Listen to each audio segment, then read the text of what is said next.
All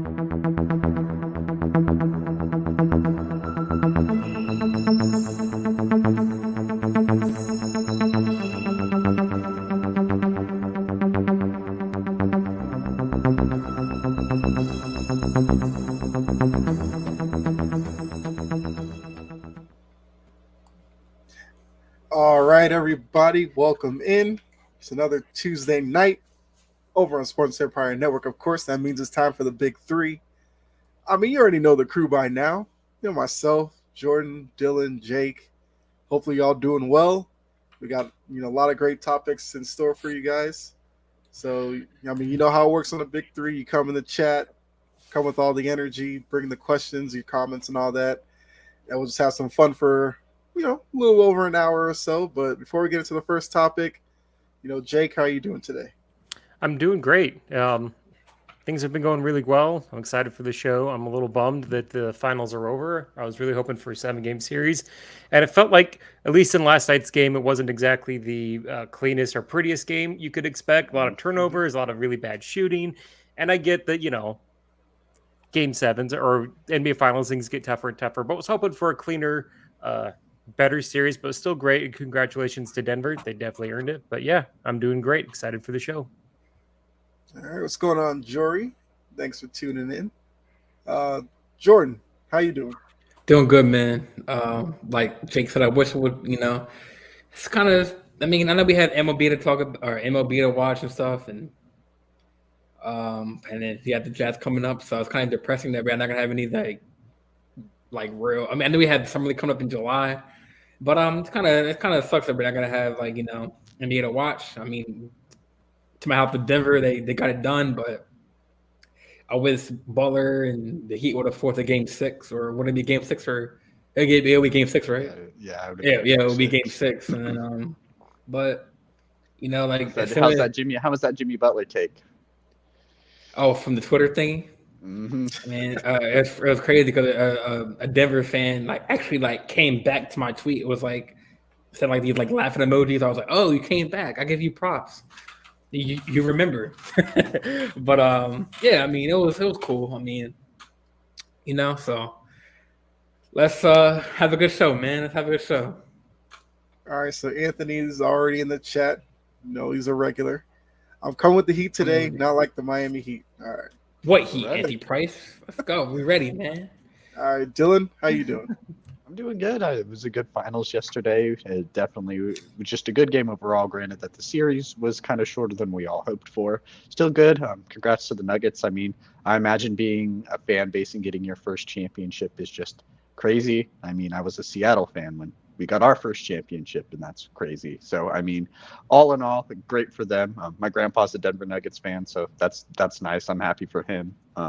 But overall, yeah, it was good. It sucks that we're not going to have any NBA like anyone said until the summer league, but I'm a very big draft person, so I'm definitely still in the swing of things for that. All right. And Jory put in that she called the Nuggets in 5. You might need to head to Vegas then, because might be on the heater. I had Nuggets in 6, but I didn't expect it to go only 5 games. 6. Anthony says, let's be real, it wasn't a good series.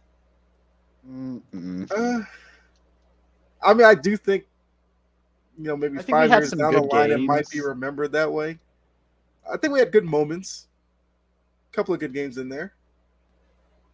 Last night, aside from the sloppiness at times, but it was competitive, went down to the wire. That's what you want in the NBA Finals. I know that, the line was set at, I think, Nuggets -9.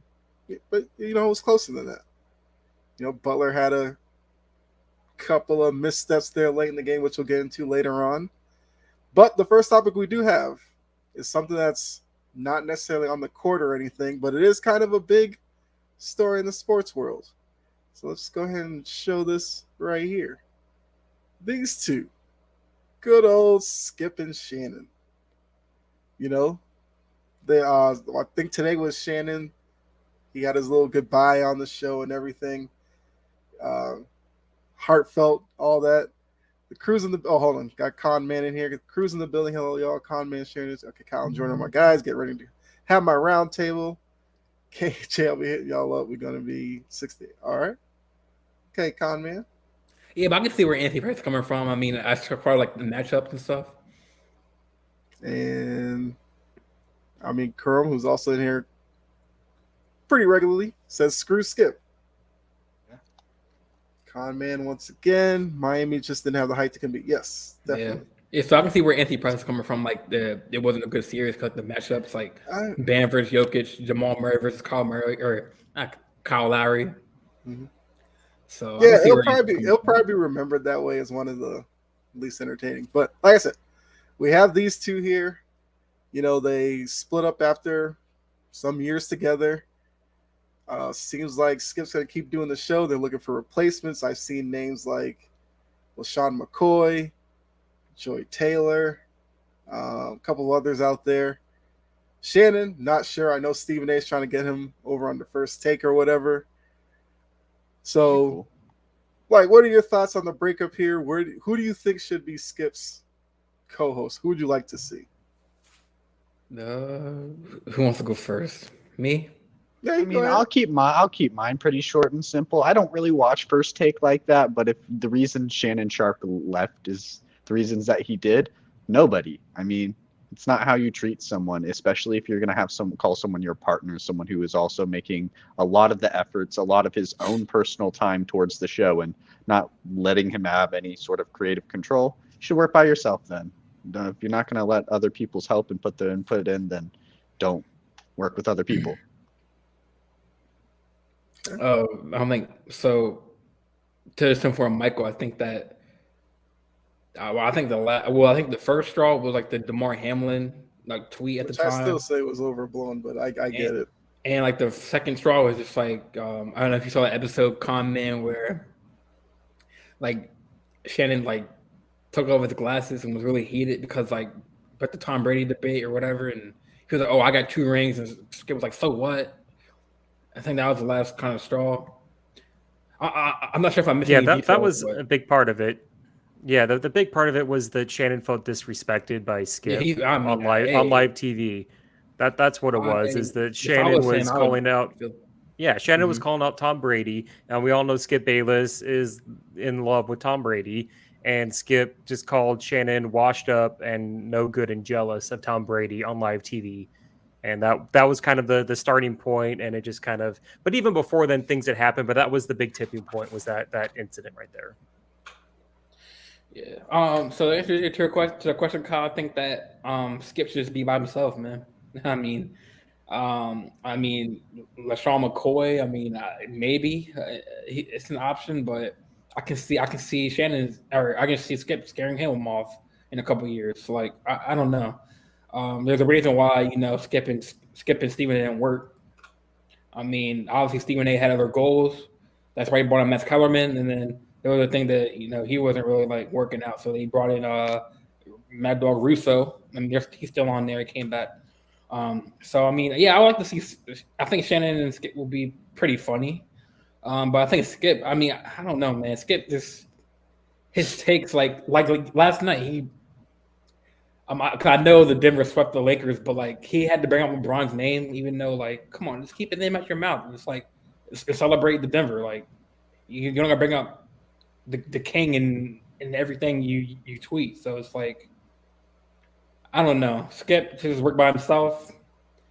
That would be nice for Acho and Shannon tag team, maybe do a show together. But yeah, if I was Shannon, I'd feel very disrespected. Like. I mean, 2 rings is all right. It's 3 rings. He has 3. Oh, it's 3. Oh, on the show he said 2. But, no, he has 3. He won one with your team. Yeah, well, I know. I bossed out on the show. He said, "Oh yeah, I got 2 rings." He was like, "So what?" But I think 3. Yeah, no, he won that with the Giants. The first one, I was against the Giants. So I'll just go in here. Like I don't really watch this show on the regular basis. I'm not a huge fan of Skip Bayless. His takes are very old. They're very tiresome. They're very repetitive, and they usually revolve around Tom Brady, LeBron, and the Cowboys. So the show got kind of stale. When they wouldn't talk about those big things, there was some good parts. I really did like Shannon's takes. I really liked what he would say. So like on social media, there'd just be a little 2-minute snippets of Shannon going off on insane things, and that was fine. They're going to find someone to replace it. I like Dylan's idea that he should just stick to like a solo form. But if they're going to find somebody to replace him, I think Joy Taylor would be really good. She's very, very knowledgeable. She's really, really smart. She's worked with Skip before, and she's not afraid to like stick up for herself and not get like talked over or beat down because Skip is very abrasive. So I'd be fine with that. The one person that I don't, when I'm looking through the potential people, and I might catch some flack from this, but I don't want to see Nick Wright on there. I really like what he has with First Things First with their crew with Chris Broussard. They have a good chemistry there. It's a good show that I watch and listen to every day. So I don't want to see him get pulled into Skip and then just switch with all of that garbage because it's not good to watch. And I have a feeling that Undisputed, whoever the host is going to be, is going to see a major downturn because people were wanting to watch Shannon more than they're wanting to watch Skip. Mm-hmm. Yeah, I agree with that. I mean, yeah, like you said, Jake, you saw Skip on ESPN. You already know, like, what's going on when Skip's on TV. So Key said she doesn't want to see Shady either. Yeah, I'm not really a big fan of LaShawn McCoy necessarily. I mean, Gene shooting a shot at Joy Taylor. I mean, if she's watching Gene, then hey, take your shot, buddy. Conman. Crazy is tough because Skip is hard to deal with. Skip needs someone who can at least compete with him. I have no clue. Maybe Ryan Clark. Joy's great, but she needs to get paid comparable to Shannon, if not more. Okay. I don't think Ryan Clark And would once leave what again, he's Gene doing and either. Joy Taylor joined the show. I'd watch daily. So, I mean, Yeah, they might have a hard time getting people that want to work with Skip because of everything that's come out. So it might be Plus, Skip's very respected as well too. So it's like, ooh. Yeah, he's respected, but you also know that your opinion isn't going to be you're not going to be equal in this. It's Skip's show.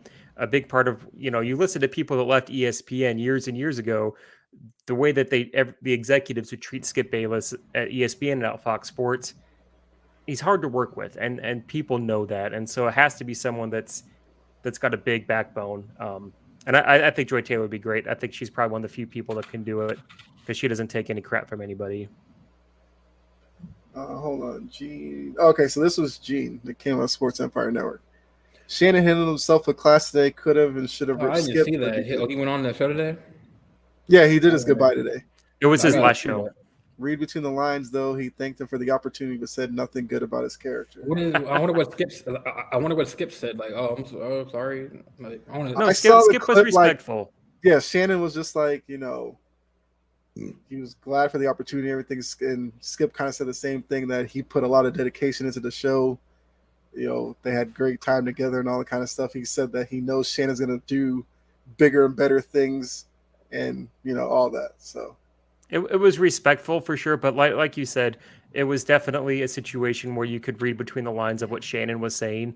And it was Shannon thanking Skip for the opportunity to join the show, for fighting for him to get on the show and helping him become where he is today. But that was it. It wasn't like, you're my friend, you're my brother, like you would expect to see from people who worked together for 7 years in a show like this.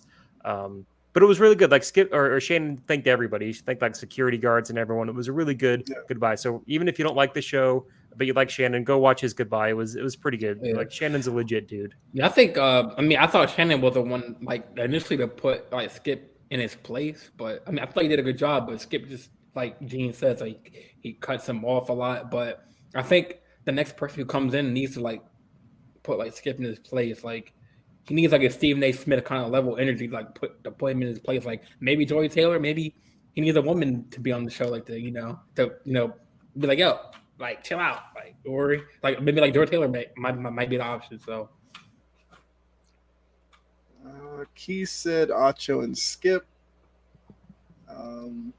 Conman, Skip's getting paid close to $8 to $9 million per. Oh, Perkins, that would be funny as hell, man. Oh my gosh.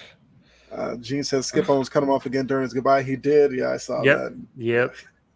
And Shannon had to tell him, hold on, I got one more thing to say. Who will replace Shannon? Nick Wright, Keyshawn Johnson. Would say Kellerman, but he's signed through 2025. Yeah, he signed for a while. Yeah. McCoy's the front runner for the new host. 2 years. I agree. I don't know how McCoy is leading candidate, but whatever. Just get Perkins on there. Put Perkins on the show, and it's two people I don't want to listen to in sports media, and they could be on one show instead of two, and I could just not watch that one show and be good. Like, because I don't like any of their opinions. Anthony says McCoy's a Philly fan, right? Molly's a Giants fan versus a Cowboys fan. I mean, I say a person would be man, hire Gene, man. Gene would eat skip alive, man. I'd watch it. Gene, I'm giving you mad respect, man. So you better respect me. I'm your tribal chief.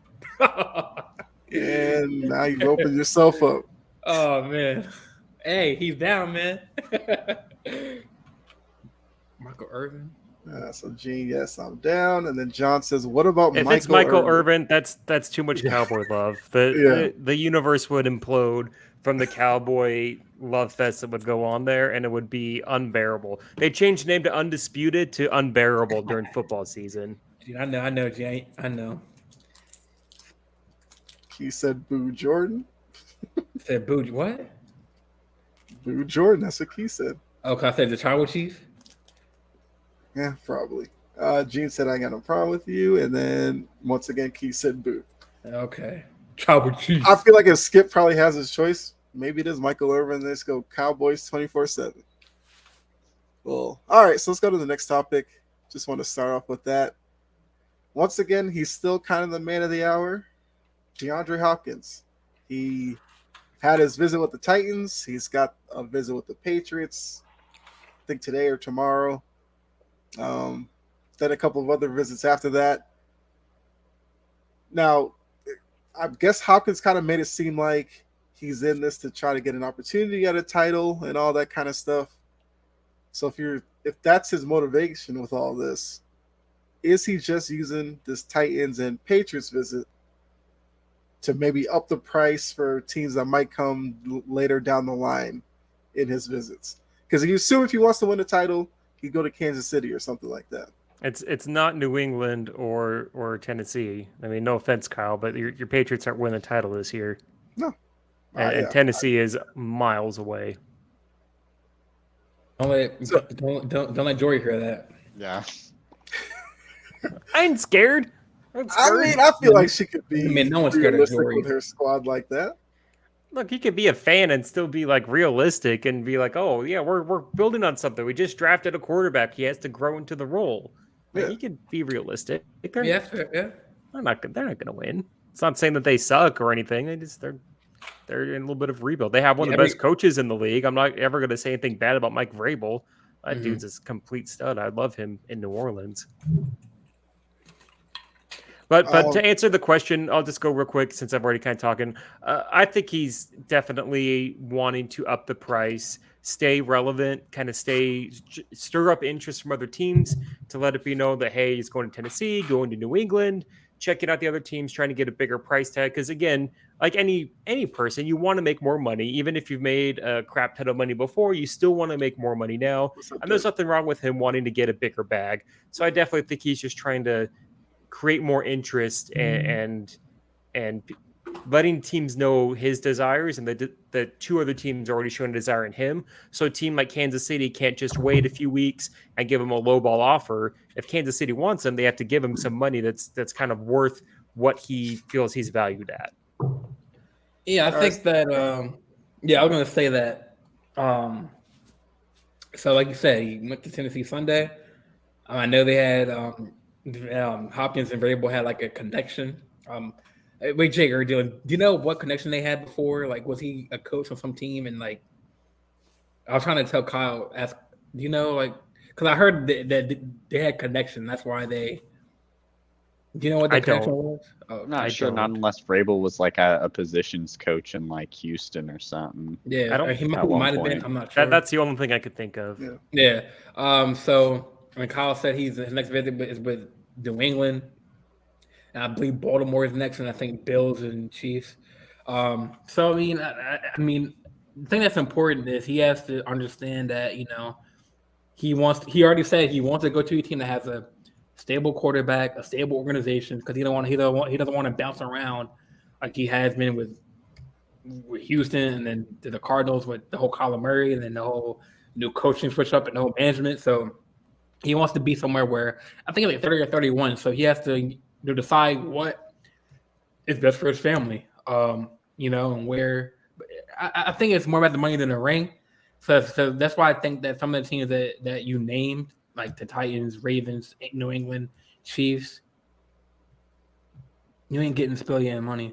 I mean, but he's 100%, Gene. I agree, but that's what he said. I mean, you can go back, you can Google what he said. So, Yeah, but he can say anything as well. Yeah, I could say a whole lot of things about what I want, but that doesn't mean it's realistic or it's going to happen. Well, no, he's not going to get it. But he said that what he wanted, what he wants. So it's like I get what you're saying, but like he's not going to probably get it. But you get Mac and money or Pat and winning. I mean, yeah, there's some teams that are still in the mix. The Ravens, Bills. So we'll see. We'll see. Well, I mean, with the whole Stephon Diggs thing, I don't know if he might want to go to Buffalo right now. Yeah. Because if Diggs is trying to get out of there or whatever his ultimate plan is with not showing up or anything like that, that probably takes Buffalo off the list of places he might be interested in going. All right. Yeah, thanks, John. Very used to be with Hogman's at Texas. All right, don't start. And Doug says he wants the money. He's Lamar said if he can get OBJ and DHop, and they still have like that connection like that they had at the draft. So if they can, if Hopkins doesn't really care about I think he cares about the money, but if he doesn't really care about there's still a spot for him.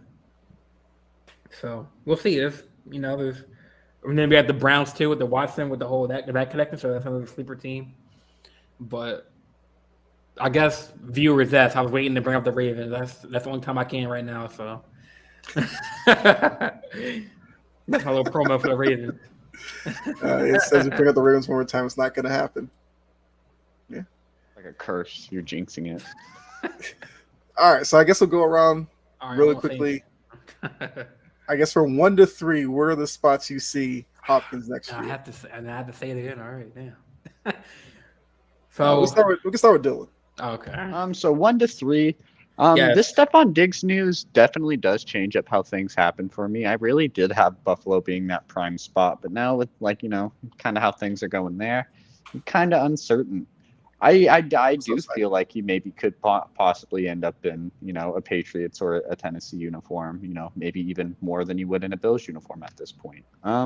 It's weird. If I had to do 1 to 3, I guess I'm going to put Kansas City at 1. If he is going to be a player that wants to win on a championship team, I feel like that definitely has stability there. A great quarterback. Buffalo was my number 1, but with all this news coming out, it's kind of shaking up. I'd probably put Buffalo at 2, and then I think I'd put Tennessee at 3. I feel like Tennessee could give him some money. Nice area if he does have connections with Vrabel. I think it's really good. I don't think he'd be interested in going back to the Texans. Maybe the Browns. I don't know. It doesn't seem like the Browns are super interested in him. I don't know. It's weird. I never know where free agents are going to sign until they do it because you don't get to sit in those meetings. You don't get to, That's true. See what goes on. So, if Tennessee just offers him such a sweet deal better than what Buffalo, Kansas City, and they treated him a lot better than, anywhere else, then you could be like, I get why he signed with Tennessee. They made him feel at home. So different factors go into it. Okay. Jake? I think actually, when I look at this situation, because I did have Buffalo going first, and I have them at 3rd right now. Kansas City's probably number 2. I know that Kansas City's been trying really hard to develop their young wide receivers, and I'm not quite sure they would be wanting to disrupt the depth and the development that they have there and use that money on the defensive side of the ball. That's the only reason why I could see Kansas City not going for this. If DHop is wanting a bigger paycheck, if he's wanting to get, the $1 million or $2 million veteran minimum, that could change it in Kansas City's favor. But I think New England is going to be the favorite here.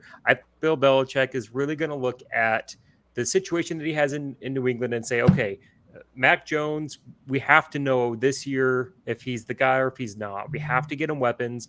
We have an offensive coordinator that's going to work with them. We need to get some receivers. We need to really see if this is him or if it's him or if he's a bust. And I think they're going to go for Hopkins. They can give him some money. That's a stable organization, and I think that's where he's most likely to end up. But like Dylan said, I'm not going to bet on this. It's really hard to figure out where they're going to go. But for me, it would go 1 would be New England, 2 would be Kansas City, and 3 would be Buffalo. Okay. Jordan, what's your 3? So I have 1 being Kansas City, 2 being Baltimore, and 3 being New England. And then my sleeper is the Browns because with the whole Watson. I mean, he visited the Titans. I mean, he would have signed a deal already if he, he said look at Jerry. He's still in Tennessee. Still in Tennessee. And I also even heard that they're still like him and Vrabel are just still talking like on the regular. I mean, that's his connection that they have. I mean, that's reasonable. I mean, that's like I think John Ross or John Suggs said. Vrabel was the coordinator in Texans, so that's reasonable. But there was no deal done still, so I mean, there's still teams. The door's still open for other teams. So I have 1 Kansas City, 2 Baltimore, and 3 in New England. And my sleeper is the Browns because of the Watson. That can shake up everything. Okay. Well, I mean, as Jory put, he's still in Tennessee, so maybe he never gets to New England. Because if they're still talking, there's still a chance that maybe he decides to stay. But, obviously we feel like he's a visit enough places to kind of, see what everybody's trying to offer him. I guess for me, my 3 would be, I'd probably go Kansas City 1. I'd say New England 2. I think, maybe Tennessee might be more serious than I might be giving them credit for, but I'd probably put the Browns at 3. Because like you, Jordan, I just think, it would make a lot of sense for Cleveland to try to bring him in there with Watson. Now, John did put in the chat a little while ago about the Bears because they have a bunch of cap space. I think the best way for them to – wow. I mean, Jory's going full in on Tennessee or New England.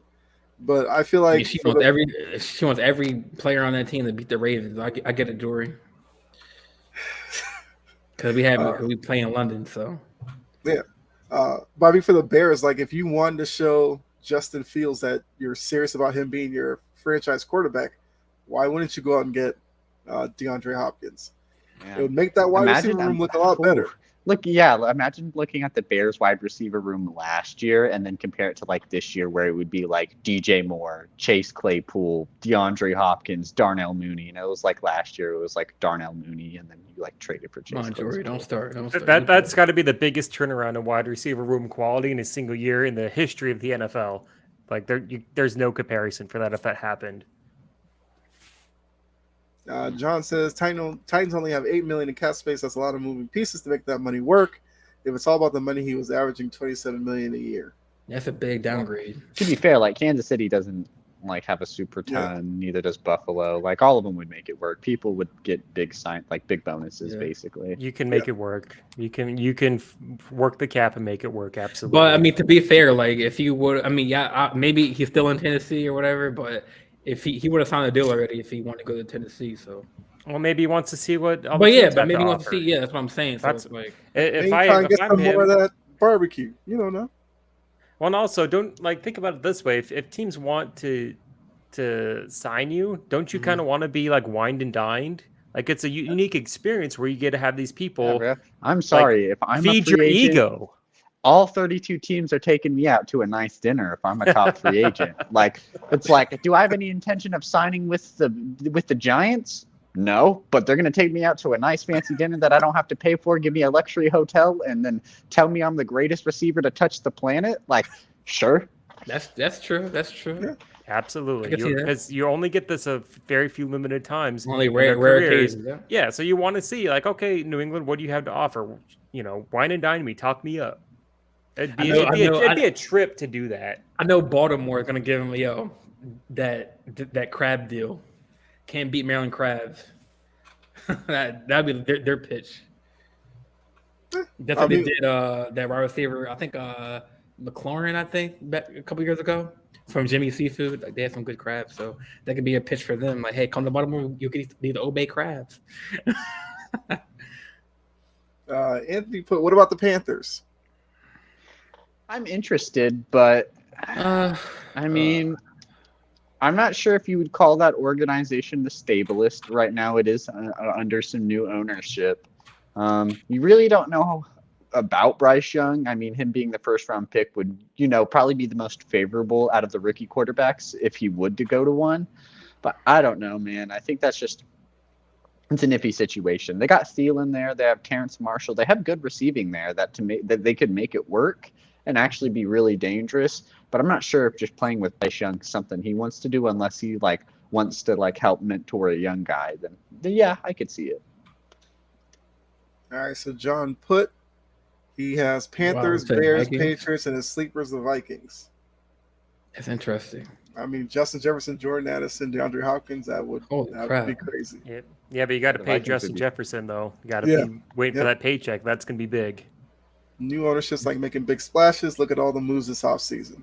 That's true. That is true. Well, Carolina's going to want him. Absolutely, Carolina would want him. But Carolina's big move was trading up for the first overall pick. Yeah, that too. And DHop's got to look at it. And unless your rookie quarterback is the next sure thing, like Peyton Manning and Andrew Luck type of deal, you don't want to tie your future to a rookie quarterback, especially with an unstable, and an unstable franchise that, not to talk crap on the Panthers, but it's not the most stable organization currently in the National Football League. There's just a lot of risk. There's not as much upside to going to that team. The only upside really is the quarterback could be great, and that division is garbage. That's really it for Carolina.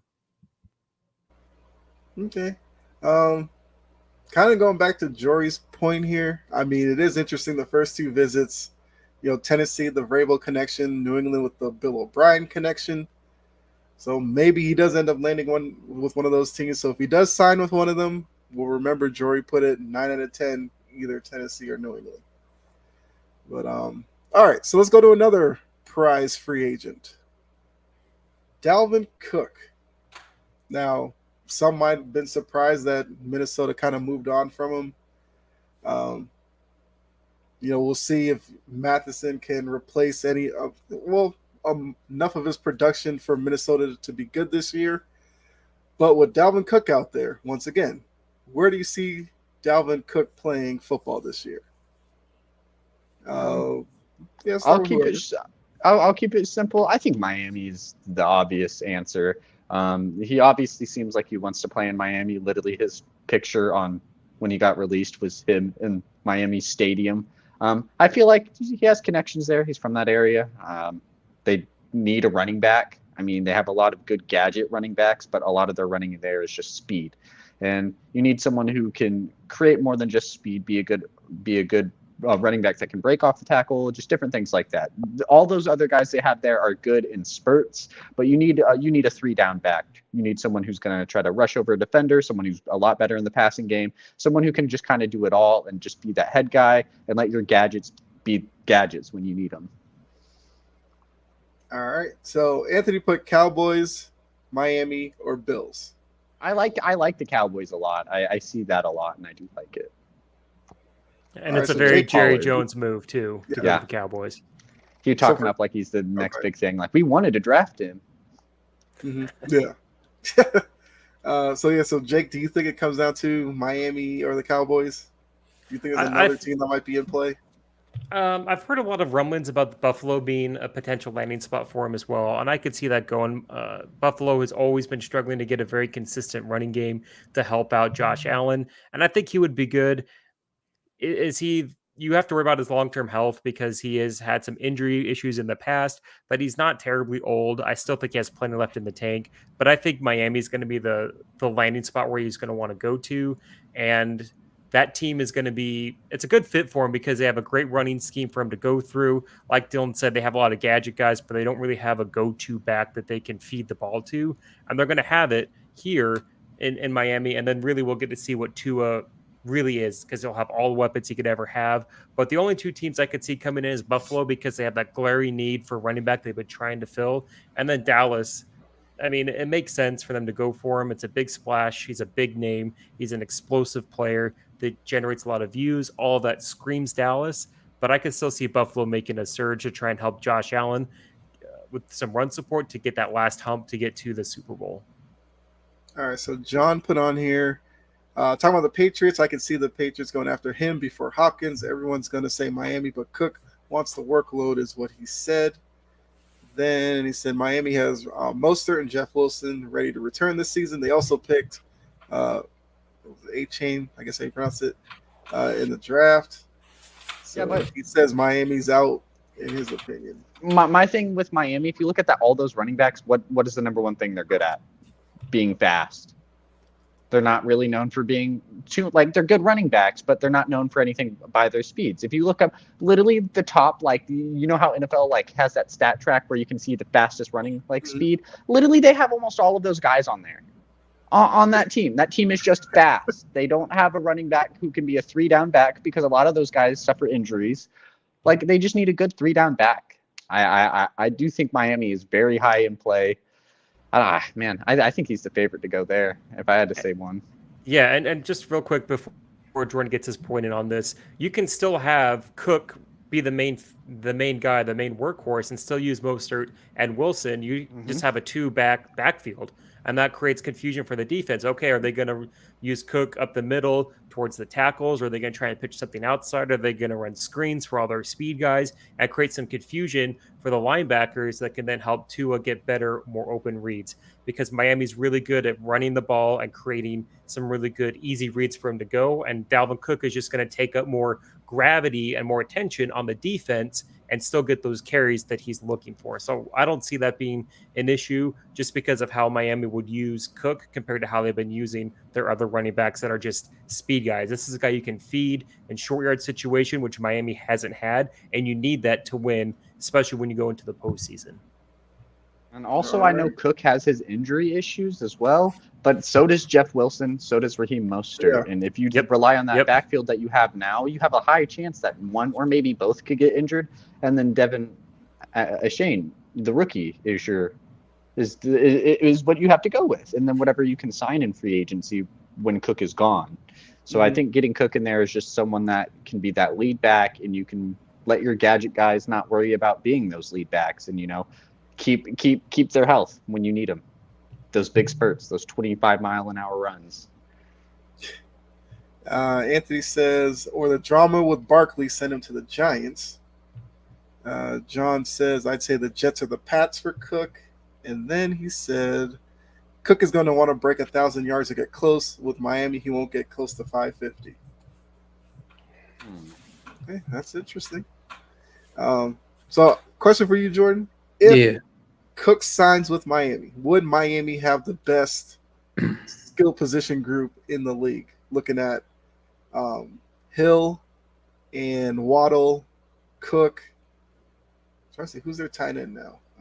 Is it just they don't? That's nope. He's a Pat. Oh, Gesicki's in New England. See that was my thing when you asked that question. It was like, who's their tight end? Yeah, I don't know who their tight end is. Well, when I look at Dalvin Cook, I think of like a speed, like a half speed, half elusive back who can power through the line. So definitely it will bring some firepower to that running back room. I think that crazy game. I think it was the Vikings against, was it Detroit? That game where Dalvin Cook had like a 90-yard run or whatever. It was crazy. So his speed is still there. So yeah, I mean, I think that will kind of help beef up. Yeah, I thought it was Smythe. Okay. Yeah. So definitely, I think Dalvin Cook will help. Beef up that running back room. And I just looked at my Google. I was looking up the visits for DHop. Apparently he has 2 scheduled back-to-back days in New England. So that could be something. Instead of, I think Tennessee, he had 1 day, which is Sunday or Monday. I read that he has 2 back-to-back scheduled, so he can be in New England for 2 days. So he might go to New England, but but the Dalvin Cook question, yeah, I think he's going to beef up that running back room. I think he's brings elusiveness and that strength and speed. Mm-hmm. So yeah, I mean that'd be a good pickup, but we'll see like where he goes. I mean, I said Dallas. That's a Jerry Jones move. Like I said on my podcast, the Giants because of the Saquon Barkley situation. I think today or yesterday he said that he's not sure he's going to sign his extension, so or whatever, his tag. So that's a sticky situation. Obviously, the reporters can't really ask, and Dable can't go into detail. He's like, "Oh, focus on the next day. Focus on this day." Like so, that story is kind of like ongoing. So maybe they, sign Dalvin Cook for that role, and then until Barkley comes back or decides to sign, or so if not, they'll have that backup plan of Dalvin Cook. So yeah, I don't know what the market is right now for him, like what teams. I know it's pretty hot, but I know I was looking at a podcast. He was on one podcast. He was saying how like a lot of people are like overlooking the running back market right now and saying that like the running back position is kind of like disappearing because of like them not being paid much, and so that's a good point. So like I think that if he was a hot running back, he would have been signed by now. So obviously he's gonna wait, take his time like DHop is, and go to visits and stuff. So it's all about what he wants, what team he wants to go to, what system he wants to go to. So it's gonna be interesting to see. The two hot topics: DHop and Dalvin Cook. Oh, and Daniel Hunter too. So on the Vikings, he's going somewhere. So Simon put Cook needs to go to the Cowboys and help out Pollard. Yeah, the more and more we talk about the Cowboys, the more and more it makes sense. Like I love Tony Pollard. Sure. I am so happy that I wish Tony Pollard would get every chance in the world to be that number one back there. I like Memphis running backs like Darrell Henderson. I like Memphis running backs a lot. And now that he's there, it's great and all, but he is coming off of an injury. He isn't 100% himself. That's true, John. Getting another running back in that room is really needed. And even though if they would sign Dalvin Cook, Pollard might kind of be in a shadow again, I do think the team realizes that Pollard is really good, and they do have something really good with Pollard. And again, that might be a situation where they might have to split some snaps, but I think, you can make some crazy good offensive game plans with that. Well, Pollard's also, he tore his ACL or something in the postseason, didn't he? So we're not sure if he's going to be ready for. Is he said he's going to be ready? I don't know. I know he had the ACL, right?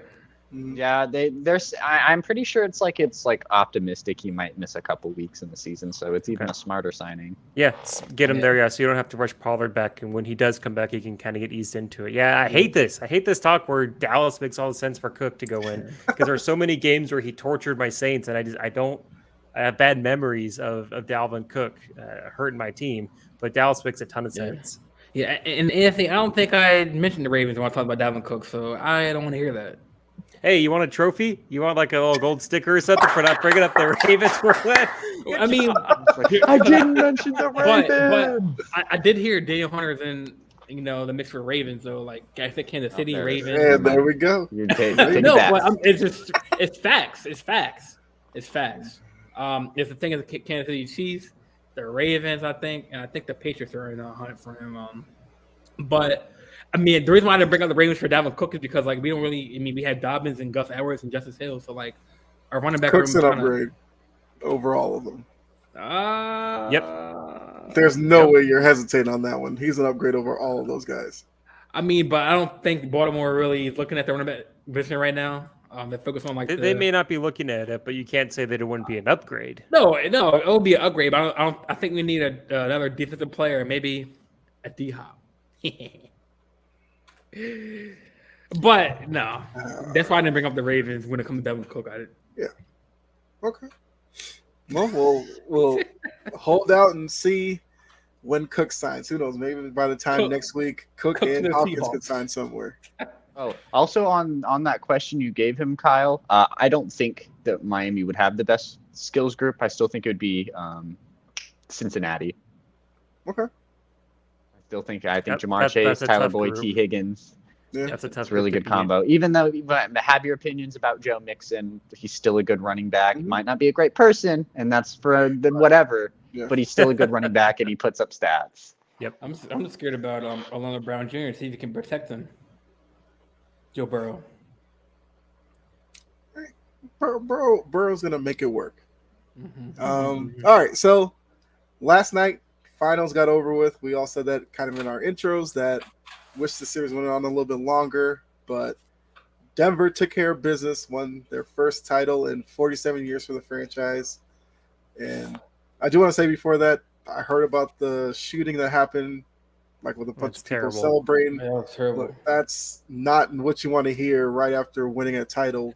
And Aaron Gordon was out there just like no shirt on, so he could have got shot. Like scared to say Aaron that. Gordon, I saw a lot of stuff when like him in the locker room and stuff. He didn't have a shirt on like right after the game. He was just J.R. living Smith it up. in it. But, Yeah. he was, but I mean, but he was out there just like with the crowd. So like, who knows like where the shooter was? Like he could have got like shot or hit. It's crazy. But I get there celebrating, but you got to be careful. Like you never know what's going on in that area. So. Well, yeah. I mean, most of the time, the worst you hear is like, "Oh, they overturned a car or something, or they burned a couch." They took down the street lights. The street lights. That's the one where it's like, oh, okay, whatever. That's fine. But now we're shooting people. It's like, oh my god! Like, come on, Denver. Don't try and like trash your city worse than like Philly does when they win a title. Like, come on, Denver. Right, you're better than that. One last thing. Would it be a sight if OBJ and AB went to the Ravens? I thought it'd be interesting. I heard he's about to play some arena football. I thought he was the arena football owner. I think. Yeah, he's an owner. And he wasn't paying his players. We don't want to talk about AB. That guy's he's a mess. He doesn't deserve our attention and our screen time here. Exactly. So looking at the finals, I want to bring up Joker here. So in terms of Jokic, did this title, if it might have changed your opinion on him, does it solidify that he is not only the best big man in the league, but the best player in the league today? I mean, yeah. I thought he was the best player going into the playoffs. I think what he does as a big man and just how he plays the game of basketball is not something that's like will ever be recreated, or just how he plays. It's just he kind of just has such a natural flow of things. He kind of just takes over, and there's not a lot of basketball players in this day and age that can just play like that on the offensive end. Not maybe not so much on the defensive end, but like even just like how much he can just make everything flow just back and forth on the whole entire system. He's the biggest cog in that machine, and obviously like his hardware and just his awards and his accolades just prove that he is. Like, no offense to Giannis, no offense to LeBron or Embiid, but like Jokic is doing his thing right now, and I don't think any player would probably argue that unless it's those players who are like, I'm the best, when they haven't even been to an all-star game. Yeah, I'll just say that this is Jokic. He took the belt. He took the title. And for me, heading in the postseason, I still had Giannis as the best player in the league. Very similar resume to what the Joker has now. They were both two-time MVPs, both finals MVPs, both made numerous All-NBA selections, and they finally won a title. And so he got it. The thing where I was holding on to Giannis over Jokic was that Giannis is an elite defender. He won, I think, multiple Defensive Player of the Year awards. I know he won at least one. And so you do have to take that into consideration. But Jokic is a better passer. He's a better all-around I don't want to say leader, because Giannis is a great leader, but he makes everybody better. He elevates people around him like no one we've seen since Magic Johnson. And I think I've said that a time or two on this podcast, but it's true. You're not going to see a player who raises the floor of the players that are around him better. We haven't seen that in 30 years because he's so good. His passes are great. He keeps everybody involved. And when you're playing games, like we can all say this from playing pickup basketball even, or playing in high school, if you're getting the ball and you're getting good shots, you're going to be more focused on your game. You're going to be more focused on defense. It translates to just better games, as opposed to if you're just only getting one or two shots, you're just not going to be as engaged. So he keeps everyone there. He's definitely the best player. People want to talk about how he isn't athletic. That doesn't matter. People say how he's out of shape. the dude's in crazy shape. He's always running. The only reason people say he's out of shape is because his mouth is always open so bad. Even in this picture, like his mouth is always open whenever he's running, and he looks like a goof. He doesn't look like an athlete. He looks like he's got like drool going down his chin half the time. But he's the best player in the league, and he's going to have that belt all year long, and he's probably going to have it for a few more years because his game is going to age very gracefully because he doesn't rely on his God-given athleticism. It relies on everything else that he has. So we're going to see 5-6 years of this peak kind of Nikola Jokic game, and he's going to be at worst a top 3 player in the league, but for sure, head next season, best player in the league. Yeah, just imagine putting Jokic's like basketball IQ and just brain and like a super athletic build. Like, wow. It'd be unfair. And he doesn't even need his, because he's just like such good on like the fundamentals, and just he has such good just reflexes, openings. He just knows what the right pass is, where to find someone. Yeah, and the thing too is he's the least selfish superstar we've ever seen, because he's totally fine if he has a game where he's getting 21 points, but he also has 15 rebounds and 20 assists, and they get the win. Like, he only cares about the win. He doesn't care about the stats. He doesn't care about the awards. Like, he got the Finals MVP trophy, and he was happy about it, but it looked like he just wanted to celebrate with his kid and his teammates. That's all he cared about. He cared about the trophy, and that's something that's players are going to want to go play with him. Ring chasers are going to want to go play with him, take a discount to go play with him because of just how good he is. Yeah. He literally said it like. Oh, I was just gonna say, like, it's just how he is. Like, he literally said, like, I was voting for Jamal to win it, and he was like, Jamal was voting for Aaron Gordon to win it. He's like, that's just how we are here. It's pretty cool to see. Yeah, and Jokic had that great moment at the podium where, during his press conference, and I think somebody came in at the side and was like, our parade's on Thursday, and I guess Jokic had planned on going home. He wanted to go home. Yeah, he's like, I want to go home. He's like, you go home on Friday. He's like, okay, I guess. And I was, like you said, you saw all the stuff with him and his daughter just playing around with the trophies and stuff. Like, Jokic is just, he's a great character. Like you guys said, I mean, look at this picture. You look at him, he's not necessarily cut or anything like that. But, I mean, he's out there running it every time he's on the floor. John asked a good question, which we'll probably get into here in a little bit. So are Murray and Joker one of the best duos in the league? We'll get to that. That's a great question. We'll get to that. Never had two players in the same team had a 30-point triple-double in the same game. Never in the regular season, never in the playoffs. Certainly never in the NBA Finals. Kurum says Jokic is great. He deserves more respect. I definitely agree with that. Just imagine if he got a double in blocks, he could be the next one to break Robinson's quad double record, which we brought up on Cheap Seats last night. Talking all that trash about Joker, where are they now? Show respect to that man. I definitely agree. And okay, he wants to start in horse racing in Serbia.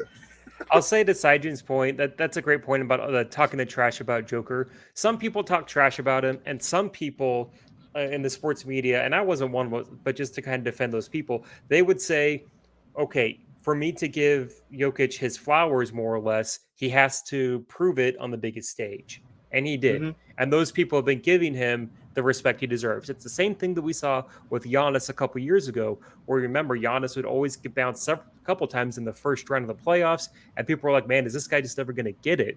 Once he won the title, once he beat the Suns and had that ridiculous run that he had, everybody then anointed him the best dude in the league. So sometimes you just have to win the chip. You just have to go out there, play your best on the biggest stage, and then you get it. It's just kind of how it works. Now, the people that are still refusing to give him what he deserves, those people are jerks, and it's like the toxicity of Twitter. They're just always going to be angry, and you can't convince them otherwise. So just ignore those people. They're not worth it.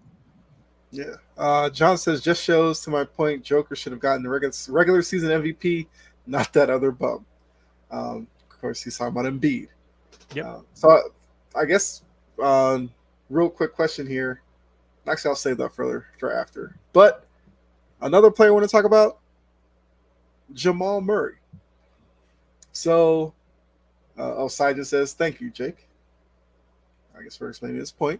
So Jamal Murray, he had that great run in the bubble, blew out his knee, He was kind of out of the picture for a year or so. Now he's reestablished himself as the great player that we knew he was.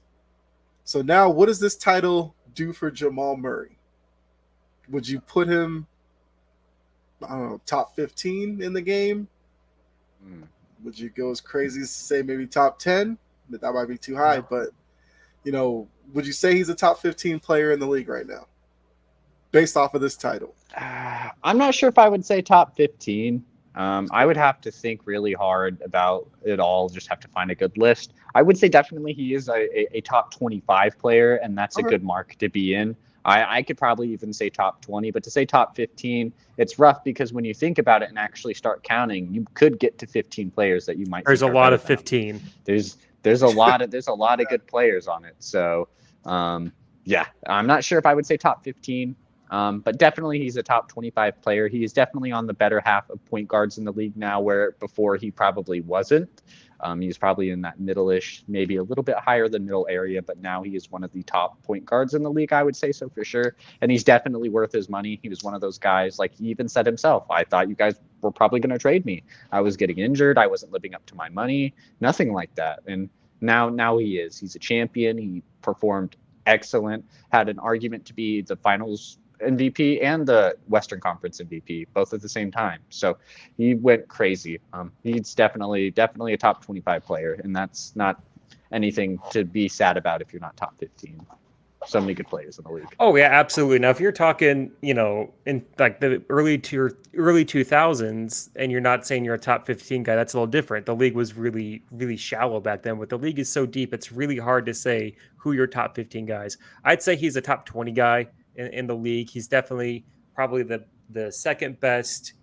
Sorry, let me rephrase that. The best, second best player on his team currently in the league, because he's so good. He's so explosive, and he had a great recovery from that injury. It took him a while, even this season. During the regular season, we were moments where we're waiting for him to kind of like, all right, man, like let's show us what you got. Show the explosiveness, show the drive, and it felt like he was really favoring that knee. Really wasn't 100% confident in it. And that's totally understandable because knee injuries are nothing serious. But I'd say he's a top 20 guy. And as far as for what this does for his career, I mean, he shows up in big games. Even when he's inefficient, he still can make the big moments and the big plays and the crucial parts. And that's what really stands out. People don't remember bad shooting nights. Like LeBron James, Game 7 against the Warriors, he had a terrible shooting night percentage-wise, but people still remember the dude showed up. Jamal Murray, even when he has a bad shooting night, he can make the big shots, make the right passes, and make the right moments. So he's definitely a top 20 guy, and I think his getting this kind of weight off of his back of knowing he is in Denver, this team can work, is going to propel him to improve his game, and we're going to see a much better Jamal Murray next season. Mm-hmm. Okay. Now, I actually got a couple of comments here. So Sijin says 15, so I guess it's saying top 15. John says another person not getting much respect. He's won 2 titles in the last few years is KCP. Lakers letting him go was a big mistake. Yeah, it was a big mistake. Yeah. Flexible in mid-20 max. All right. Well, so what I missed, fellas? No, we're just talking about Jamal Murray. Jokic and Jamal Murray. Yeah, I mean, I did agree with, I think Sijin. I did on my show said he was like around like 5th. So John said, when are you going to wash that hoodie, get that fit off, and get it back to that pretty go heels? I'm not wearing Duke. No, yeah, I'm wearing Duke. But I mean, what happened to your boy? What happened to your boy Caleb Love, man? He's had to go somewhere else. I think he went to Michigan, or he transferred to Michigan. I think. He went to Arizona. Oh, I thought you went to transferred to Michigan. Maybe he went to Arizona. And he didn't have enough credits, and then transferred to Arizona, or the credits didn't work there. But anyway, John, I mean, where was your team last year in the play in the March Madness, man? So you can't. Come on, bro.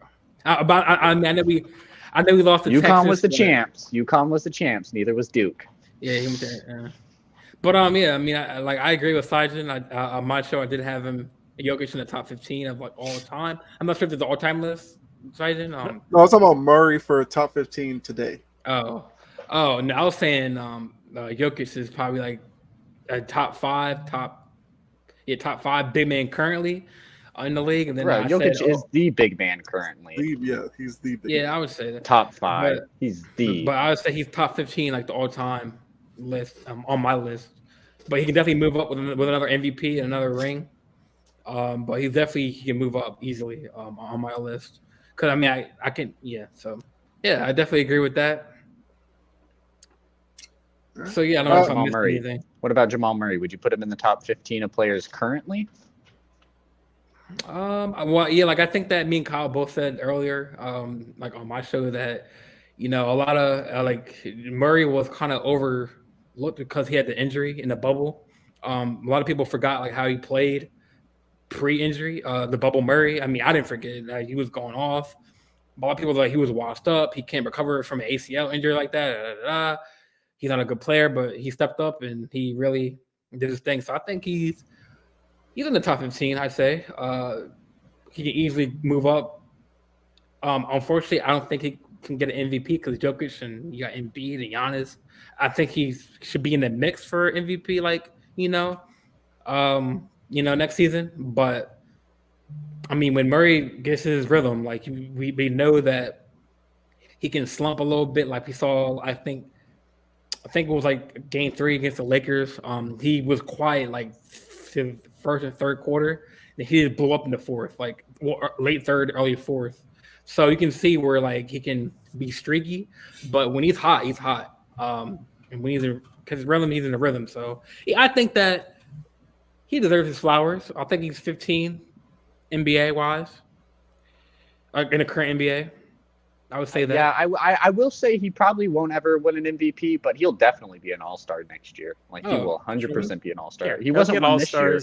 No, he wasn't, and that's ridiculous. People are going to look and say, "Oh, Jokic won a title without another MVP," and be like, "They're going to look at like the final stats. If you look at like the final stats and see what Jamal Murray was doing, they'd be like, "That dude wasn't an All-Star at any point." Yeah, it's semantics. It's a weak man's argument in there. Jamal Murray's definitely an All-Star player, and he's probably going to be a candidate for All-NBA team next season, and that's probably going to be his limit of what he can do. It's also really hard to win an MVP, and it's really hard to win an MVP as a guard. So as a point guard, so no knock on him for saying he can't do it. It's just there's like 6 dudes that can win an MVP in the league at a time, and that's a very elite company. I mean, I feel like he can do it. It's just like there's players that like there's Jokic, there's Embiid, he would have to get an opportunity where like Jokic is out for a season before I think I could see him do that. He would have to be the unquestioned number 1 on the team to win an MVP. To even have a chance to win an MVP. To do it, but like I don't think he'll want to leave Denver, and Denver's not going to get rid of Jokic. So. No. So John asked the question: would you put him over Luka?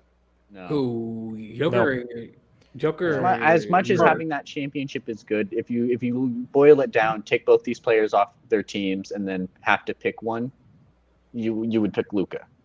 And that's what it is when I come to think of who I would take over people. It's like, yeah, he's won that ring, and that's cool. But I imagine if you probably put Luka Doncic on the Nuggets, he might have won a ring there too. So yeah, no offense to Murray, but Luka is the better player. He just is. He's more talented. He's more skilled. He's a better passer. He's not as good of a defender, but I mean, Luka's just not a great defender. I would put Luka up there, and then John put in for other questions. I asked him about Damian, about Kyrie, Ja, Curry. Those are all good guards to put in. I would say I would rather have Jamal Murray over Kyrie Irving on my team. I don't want Kyrie Irving on my team. I think that Irving and Morant possibility. And same with Morant. There's so much unknown. I love Dame. He's awesome. I grew up in Oregon, so a lot of my buddies are Blazer fans. If I'm building a team, I'm taking Jamal because Dame's he's like what, 32, 33. He's a smaller guard, relies a lot on athleticism. How many more years are we going to have of that? With Jamal, we're going to have many, many more years to go, and that should play into as far as the desire goes. As far as a one season goes, maybe you take Dame over him, maybe, but like Curry's the only one on there that's a definite I take over Jamal Murray, and that's just because Curry's special, and Curry is one of the most impactful players we've ever seen in the history of the league. I mean, I might get some like what's the word you use, Jake? Get some like flack or flack. I'll get some flack for this, but I think that if John Moran didn't have the whole like gun issues, I think he could have been up there. Like if he, because he got hurt with the hand, sure. But 100%. No, you're spot on. Oh, okay. You're spot on. Oh, Like, Yeah, no. the perspective on him is skewed. Our perspective on him is skewed. Like, I not a know lot I of had the people are going to reputation be of like, saying crazy outlandish stuff on here. So. yeah, no, you're good. If you took all those issues that John Morant had, people would 100% be behind him. People would be like, I'm sorry, I'm probably not taking him over Ja. But with what Jamal Murray's done, now being an NBA champion, the issues going on with Ja, still him being maybe suspended for 40, 50. We don't know how many games he's possibly going to be suspended. I would rather have a guy like Jamal Murray who's proved to come back, who's proved to, be probably at his lowest point with the injuries and things like that. And now he's an NBA champion. So I'd probably take a guy like that. Maturity and leadership matters, and that's the difference between Murray and Ja. If you take those things out for Ja, obviously, because Ja was Ja was on pace to be the face of the league with his skill set and his charisma and what he had on the court. And now all that's at risk. I don't want to talk too much about it because we don't have really any new information. But it's the character issues over the skill set for me with Ja. Yeah, and I talked about with Kyle earlier, like Denver, they're so lucky because they have they still have youth, man. Like Michael Porter Jr. is 20, like my age, 24. Gordon's like 28. Like Jokic is like 26. Jamal Murray is like. They're going to be around for a while. They're all young, man. So unless they have a locker room spill out in a couple of years, I don't see that happening. But I don't see them splitting up in the next 2 to 3 years. This team differently, and I said it before, and it's worth stating again. Jokic, his game is not going to age poorly. His game is going to age very gracefully. It's going to actually elevate. Yeah, because he doesn't rely on his athleticism. He relies on being in shape and being smart with the basketball, and that stuff you can play longer than just being a freak athlete. Yeah, like I said, just like the payback off that, Jake. Like I said on my show with Kyle earlier, that people might sound crazy for this, but Jokic, his build, he's. I don't want to knock anything off of Joker for saying this. I don't think that, Jokic, the player the build he is, he shouldn't be winning 2 MVPs, because he's not athletic. But the skill set that he has, where he can, if he has an off night with scoring, he can facilitate, he can rebound, he can help you on the fast break, push it out. But he has heavy feet. He's heavy on his feet. He's slow to go up the court. So in a real world, yes, he has 2 MVPs in a ring now. But should he really be a 2-time MVP with that athleticism? But then again, okay. Let me play devil's advocate here just real quick, because you make a good point there with should he? Because a lot of people look at just what you see on paper. They judge the book by its cover, more or less. Right. Which position in the NFL is usually the least athletic of the starting 22? It's the quarterback. Which position always wins the MVP? That's why it's the quarterback, because they have the biggest impact on the game. They control everything, and that's what Jokic is. He's the quarterback role. He plays that role, and he makes everybody better. Sure, and I'll admit I wasn't the big fan of him winning 3 in a row, just because of the rare company that he'd be in with. I think it's Bird, Russell, and Kareem are the 3 dudes that have won 3 in a row. But now looking at what he's done and compared to what we've seen with Joel Embiid, man, maybe he does deserve it because of what he does. Can he jump over a juice box? No. But does that mean he's still not the best player in the league? Like he is. We just have to admit it, and we have to kind of get over the fact that just because he doesn't look like the best player, just because it looks like he's out of shape, doesn't mean that he is. Because if you watch him play, he's always running up the court. He's always pushing the pace for the team. He really is. It's not like he's Joel Embiid. Look, I love Joel Embiid, but there's a lot of times where you watch him play and he's dogging it and he's tired and his hands are on his knees bent over. You don't see that with Jokic. It's just that he's not cut and he's just his mouth. It's his mouth. If he could breathe through his nose, it would be so much different. But he has his mouth open all the time. People are like, this guy looks like a slob. He's drooling all over himself. He can't be the league MVP, but he is. Just to counteract that or counter that, you do make a good point, but how you said how Embiid kind of hunches over, because Denver has a better supporting cast.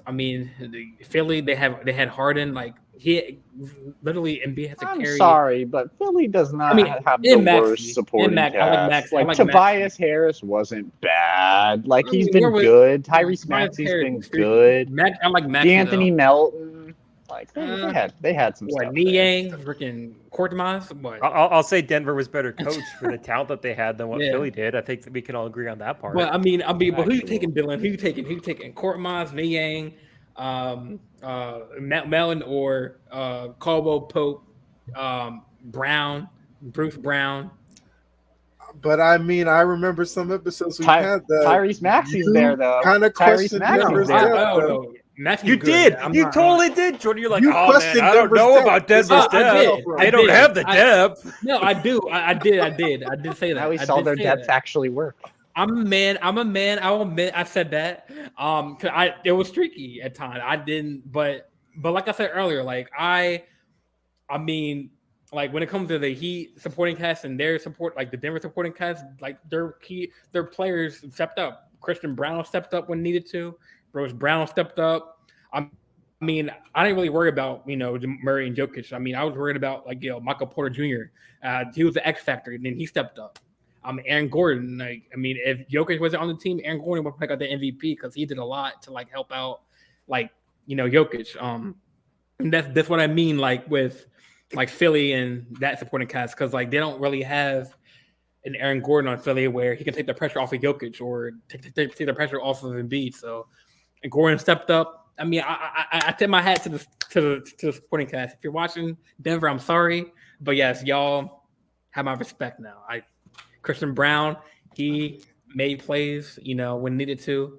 So when you said you questioned Denver's depth, we were here to tell you Denver has good pieces around Jokic and Murray. Yeah, but did you expect Christian Brown to go off or that's Christian Brown? But Aaron Gordon, Porter Brown, Jr., KCP, that's a good supporting squad. Now, and Christian also Brown got his opportunity to take full advantage of it. Want to add in, as far as the supporting cast goes, Jokic elevates all of those dudes way better than any other player was. Those dudes would not be showing up like they would be if Jokic wasn't on the team. So that's again just going for the true value that he gives. Are they good role players? Yes. Would they be playing as great role players with an average center? No, absolutely not. Yeah, I mean, there was a clip, I think last night when Jokic was on the bench just screaming yo, players, you gotta step up, So that's what he does. He brings that fire under the players and that. So yeah, he does a good job with that.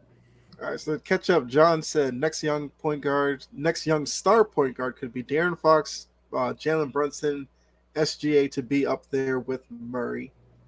I think SGA is over them. Yeah, I'd put SGA over him out of that group, but everyone else is in that same stratosphere as far as DeAndre Fox, Jalen Brunson, Jamal Murray. That's where Jamal belongs, is in there. Probably ahead of everybody in that group, but SGA for me. Yeah. Conman said, y'all are so young. I'm the OG, 63 years old. Historian, get through all that. So he said, Joker's unique. Love it, no ego at all. Basic fundamentals. You skipped all that, Kyle. You played with Dr. J, Nate Archibald. No, I was just getting to his point about Joker. Okay. Because that's Joker is we kind of said it, the unselfishness, I did have a quick point in more on that. areas than one. So yeah, he's definitely. Yeah, I think that's what makes this Denver team so well is just Jokic being unselfish. You don't really have, I would say, a lot of stars. I would say Murray's a star, of course. Michael Porter Jr. is a star, of course.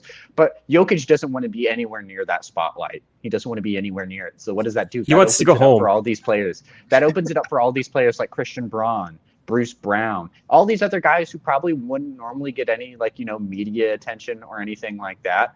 Get just a little bit more. It makes them feel more important. It makes them feel special to the franchise. Probably makes them want to go play more. And that's just because Jokic is unselfish. Basically, he wants everyone to shine. He wants everyone to be happy. He doesn't want to be the center of attention.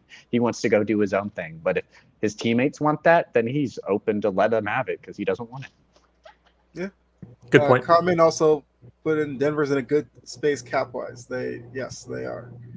And that goes to the point where we said Denver's not really going away for the next few years. Nope, they aren't. And they've been here for a little bit too. That's the wild thing. It's this team's been good for a while. They just needed some injury left. They needed Jamal Murray to be healthy. They had Murray and Gordon were both gone.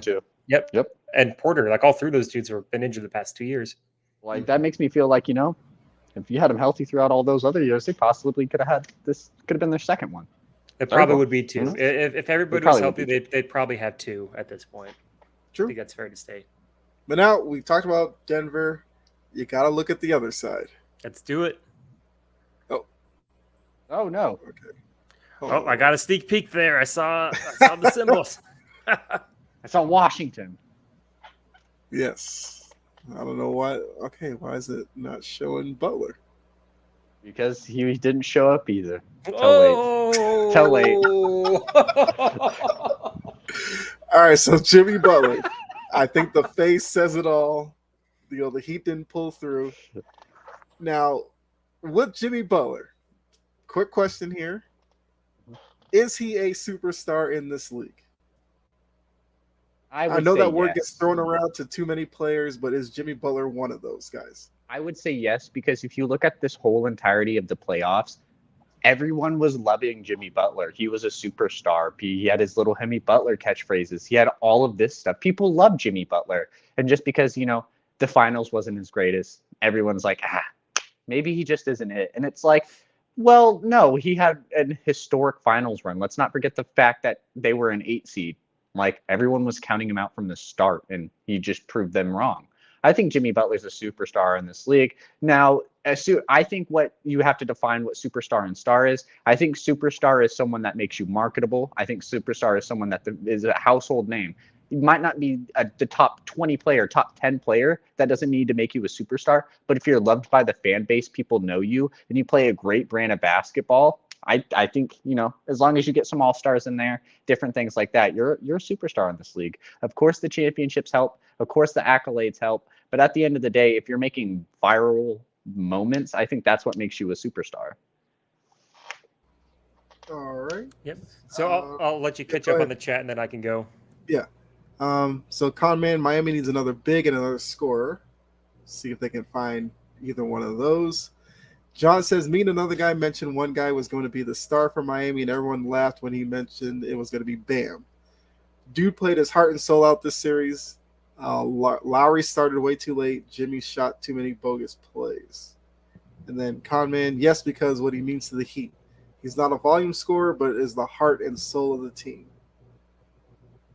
All right, so Jake, is he a superstar? Those are good points. So the question is, and Dylan kind of put this, is what is your definition of a superstar? And for me, when we had this in our group chat, and I was thinking about it today, I was driving around, I'm like, what is a superstar? And for me, a superstar is someone who you're the unquestioned best player on a championship contender team. That's it. And for me, there's like 7 to 8 dudes max that are true superstars. And it's going to vary with how the league goes, but you can't have more than 7 or 8. And so Jimmy Butler, yeah, he is. He's a superstar because he's the unquestioned leader and best player on a team that went to the finals. That were they overmatched by Denver? Was it a bad matchup? Yes, but he also went through a 1 seed in Milwaukee that was the favorite. Then the next favorite was Boston, and they beat them. So he is. Did he have a great showing? No. Game 5, he was pretty bad. I know if you look at the stats, he finished with 21 points. He finished with 21 points, but 5 for 18 is bad. And I can't remember. I think he had 4 points heading into the fourth quarter. It was single digit points heading into the fourth quarter, which was bad. He went on this mini run late in the fourth quarter where he hit 2 threes. He had like a jump shot, and then he had that bogus foul where he made all 3 free throws. And that was kind of it for what Jimmy did. Like he just kind of, I don't want to say that he shrank, but it felt like we were wanting more from Jimmy. It felt like he wasn't able to take over the game. There were moments where we're like, take the ball, do your stuff, get into the mid-range, do your turnaround fadeaway that's so unguardable, and get your team back in this game. He felt he was passing the ball more. I don't want to say he felt like he was passive or not aggressive, because that's not who he was. But it kind of felt like that's what he was doing. Maybe it'll come out that he's hurt. We know he had that ankle injury against the Knicks, and he hasn't really looked 100% the same. But regardless, he's still a superstar. The turnover at the end of that game was really bad, where he just threw the ball away and essentially just ended. Like, that was it. That sealed the game. And that's unfortunate that we're going to have that on his resume. But he's a superstar because he is the best player on a team that can win championships. And he's been that way for a few years. Remember, last year he was one He was just barely short of sending the team to the finals. And the year before, and 2 years before that, he was in the finals against the Lakers, where they went, I think, to 6 games. So he is a superstar. Sometimes in the regular season, he doesn't show it, but he definitely is a superstar in the league. Okay. Jordan, superstar or not for Jimmy Butler? I think he's a superstar because I think without the Heat or without Butler, he or nothing. Like Butler brings that. I mean, even though he lost in the finals, like I don't place all the blame on him. Yeah, he should have stepped up at certain times and all throughout all the games, but it's just the supporting cast he has wasn't like up to par with Denver's. They just ran into like a better team. But I think Butler, like the comment said, I think they need and I think I heard on the morning show this morning on the network, someone said that I think Coach Dante said that all they need is like a point forward who can like stretch the floor out. I mean, we all thought Bam was that 5 who can, but I mean he has a mid range shot, but like he doesn't have that 3-point shot ability. So they need like another scorer by his side and another like a point forward. So like to relieve the pressure off of Bam, where he can just work down low and they can kind of like if Bam gets in trouble, like he can like kind of like kick out to like a stretch 4. And we talked about a hypothetical situation, Dame Lillard, like Damon Brother. I don't know. Scary, but we always said that it can't probably happen because like they probably give up Tyler Hero and some draft picks for Dame. So I don't know if they would be willing to give up all that for one player, but I think Butler needs a Robin, so on the team. So. Yeah, I mean the team was overmatched. Denver was the better team. This team is an 8 seed for a reason. They were one of the worst offenses in the league. They were a terrible 3-point shooting team. They got really hot and they're well coached and they're built for the playoffs, but they're still not this great team. They're a very good team, but the talent definitely showed in the finals in the 5 games. I do want to point out in the chat, Bam played great. I really liked what I saw from Bam. He was really aggressive. I thought he did a really good job of guarding Jokic. It's impossible to guard him, especially for Bam, who's a younger player, who's a smaller player, smaller framed. He's only like 6'9". He played great. I thought he had a great showing. They just need size at other positions to help with rebounding because that was a big struggle, like I kind of predicted for Miami to overcome. Okay. So John put not a superstar, he's a star.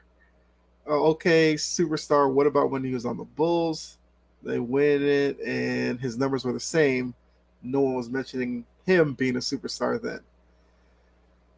I kind of go back and forth with Jimmy Butler with this because he can be frustrating to watch where he has these long moments in games where he's not doing much of anything. Then he can go off for like 9 straight points or something, and he looks like a really great player.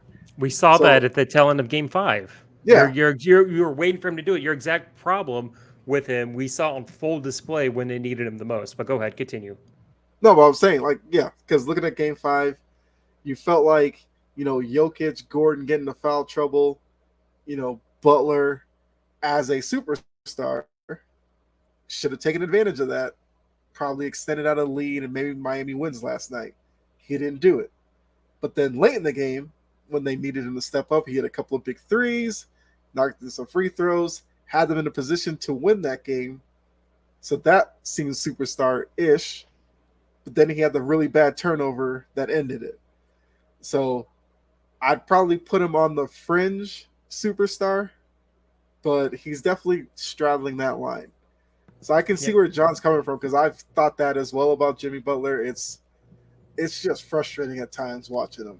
It absolutely is frustrating. It's really hard because when he takes over the game, he looks unstoppable. And when he's got it going, it's one of those things where it's like, man, this is like Kobe and MJ kind of stuff. Like stuff we don't really see all that often as far as the killer mentality, the trash talk and everything that we want to see.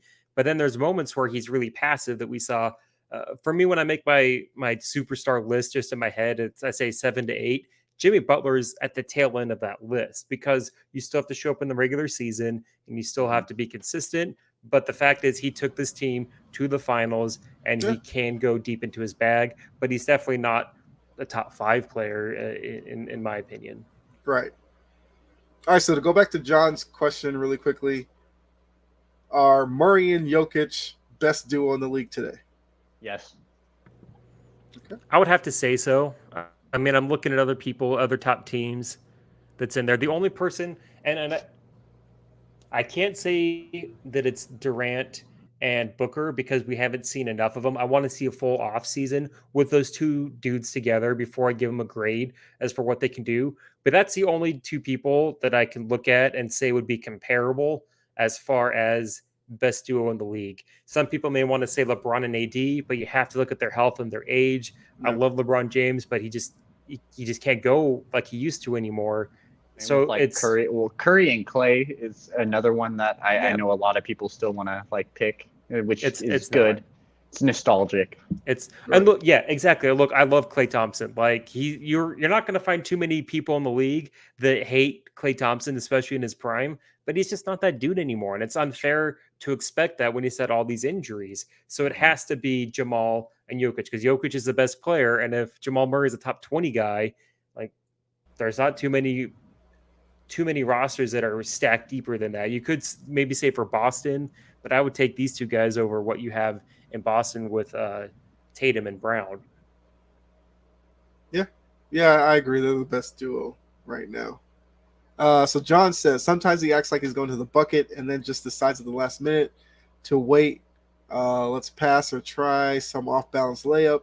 He needs to be more like Tatum. When you go to the bucket, you finish and follow through. Yep. And that makes me wonder if that ankle is hurting him, and as he's trying to go up for a shot, maybe his ankle catches or his ankle gets hurt a little bit, and he realizes he can't get the shot off in the way it needs to.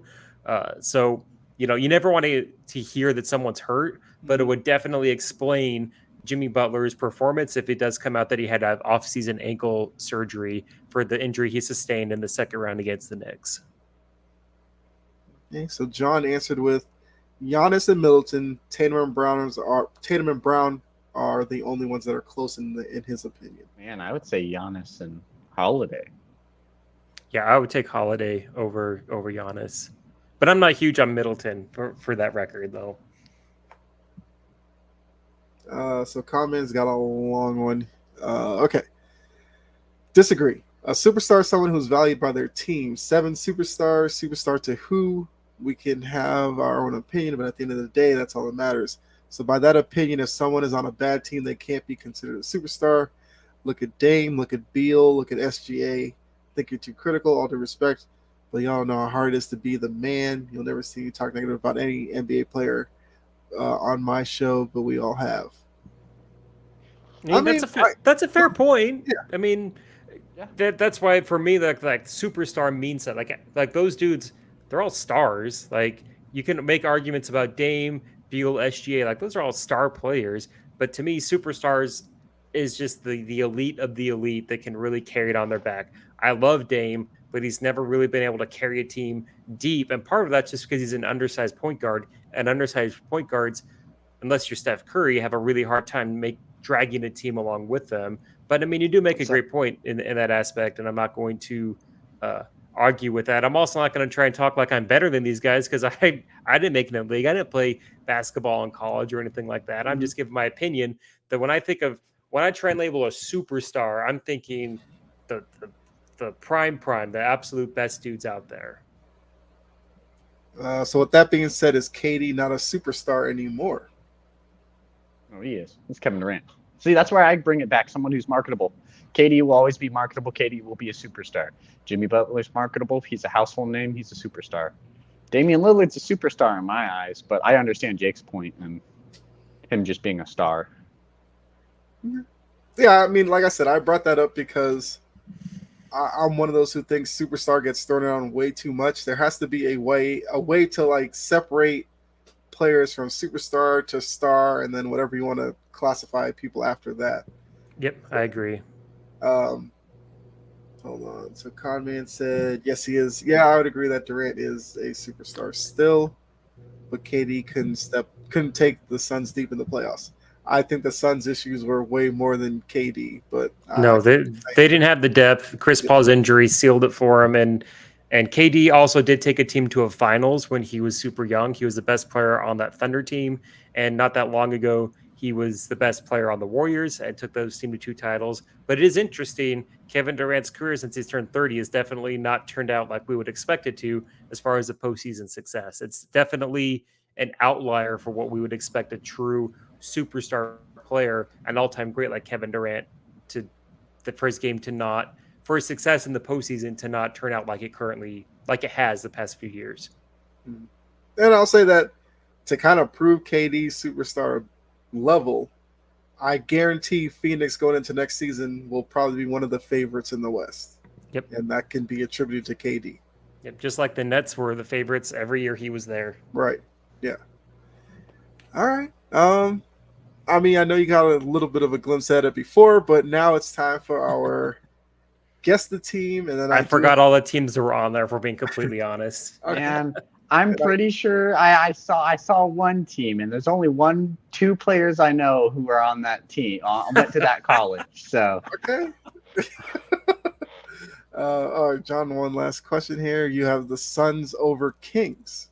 Let me see what the offseason plays out before we make that judgment. yeah, we're not. I'm not 100% sure what's going to happen with Chris Paul, what they're doing there. I wouldn't say they're like super close, but obviously the Kings were a 3 seed, and I don't imagine they're going to get any worse. They're probably going to get better this offseason. No, they should definitely get better. Yeah, let's see what happens in the offseason. Yeah. Because the Suns have a ton of holes on that team to fill.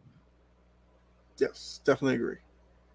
All right, so here we go. But the thing on that, it is Right. pretty big that we're able to bring up the Kings and the Suns in the same conversation and be like, yeah, it could be pretty close. It's Yeah. pretty cool. Very cool for Yes. Sacramento. Very cool. Definitely happy for Sacramento's future. All right, so here we go. Guess the team. You guys in the chat, if you know which team it is, you can definitely throw it out as well. So we're looking at a point guard from Washington, I know it, but I'm going to let you guys go on this one. a 2 guard from Michigan State, 3 from Michigan, and then 4 and the 5 are both from Duke. Who is, well, I guess, which NBA team is this? My first guess that it goes to without even thinking too hard on this is the Orlando Magic. It is Ding, Orlando. ding. Yes. Okay, and the giveaway was Washington because of Yeah, I kind of figured. The name Markelle just- Fultz. Markelle Fultz. I can't think of too many guys from Washington on there. And then Wagner is there. That was the other giveaway. Like I couldn't tell you the 2 Duke guys off the top of my head on that team, but those 2 kind of gave it It's away. Bankero and Wendell Carter Jr. Yes. Oh, Wendell Carter. Yeah, okay. And then Yep. the shooting guard's Gary Harris, Michigan Yep. State. Yep. Gary Harris is still playing. Good for him. So John said the Magic, yes, and then he also said, "Oh God, not something about Duke." Unfortunately, yes, and then Bankero, yes. Okay, so you got that. All right, so now let me get the grid ready. So let me do this real quick. Yeah, I figured the Washington would give it away. Yeah, I saw Washington earlier, and I was like, Washington point guards. Let me think. Markelle Fultz. Okay. Yep. So while I'm pulling that up, Conman has a comment here that we can talk about. Why do we have to put labels on players? This is not directed to y'all, but why can't we just appreciate the talent? I do agree with that. Why do we say who's the best? Why does there have to be a number attached to a player? Sorry, I'm old school and appreciate the game, but love the show, and I'm just ranting. Keep doing a great show. No, comment. I mean, it's understandable. It's understandable, especially being someone who's played the game, like, what it takes. I think that it's just because that's what media puts it as. At the end of the year, you have one person who's going to be the best. You have one person who's going to do that. You're going to have one champion. So it's obviously going to be who's the best, who's better. It's always going to be someone. There's always going to be a ranking. There's always going to be someone arguing that this player is better than that player. So yeah, and just because it's sports. Yeah, and it's fun. Like it's fun to have these discussions, and it's fun to look back and reflect and make comparisons and make by talking about players and labeling or ranking them, we're able to create a history with the national basketball, with all sports. And the NBA, it's a lot easier that we can reflect on and pull from and be like, oh man, this is a Jordan-esque or Kobe-esque performance. We can say that because of the narrative that's been going on before, but mostly because it's fun. Like it's fun to do, it's fun to talk about, and it makes things really easy to remember also. No need to apologize, Mike. Like, you make a great point. Absolutely make a great point that we don't want to be, and I'll speak for all four of us. None of us are wanting to talk crap about any of these dudes. If we're saying, Dame isn't a superstar or X isn't a superstar, like those dudes could all go circles around us in any sport whatsoever. It's just, this is what we're here to do. Like this is what we're on the show, is to talk about this kind of stuff, and it's fun. Yes. No, I completely understand your point. There's no need to apologize. It's understandable. When you play that game, you definitely know how rough it is. All right, so have the grid ready for you. So we got the Panthers. It's an NFL grid this week. So Panthers, Lions, and the Falcons. So we need somebody who threw for more than 15,000 yards, rushed for more than 1,500 yards in a season, and then had more than 1,500 receiving yards in a season.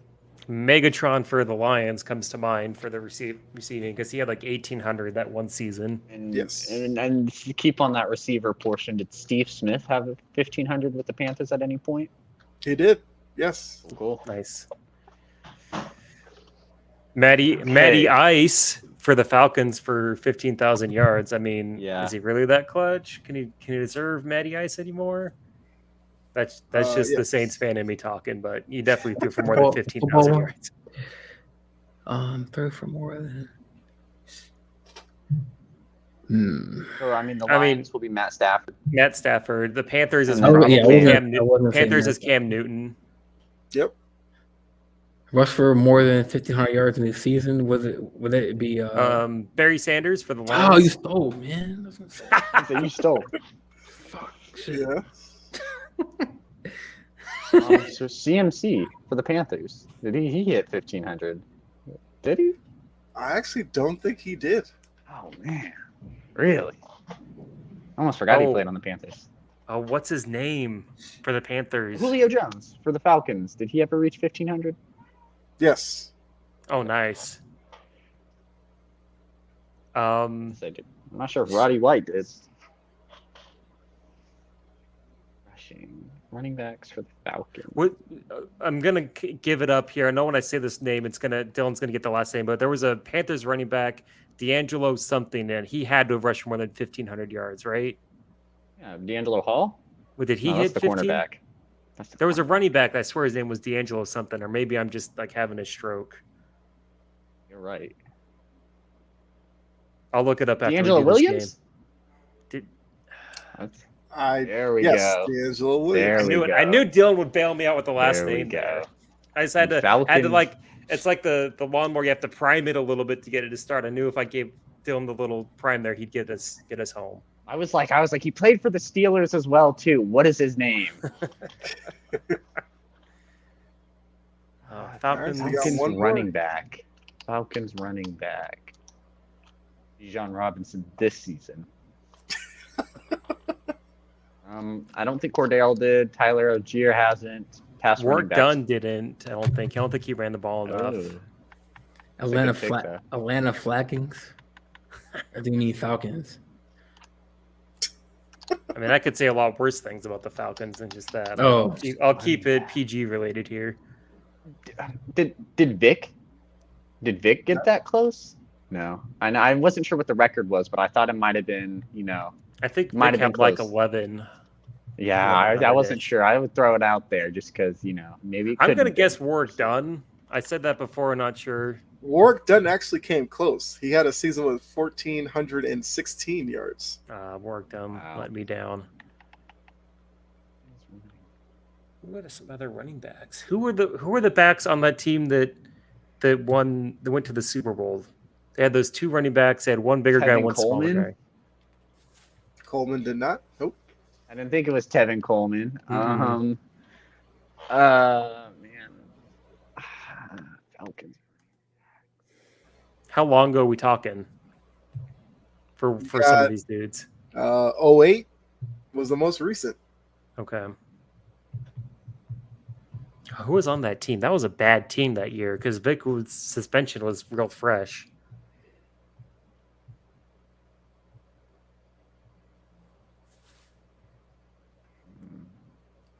Come on, Jordan. You got to help us out on one of these, man. Take us home. Falcons running back. You said Jordan or Jory? I can't I think. said Jordan. Yeah. I thought you said No, Oh. man.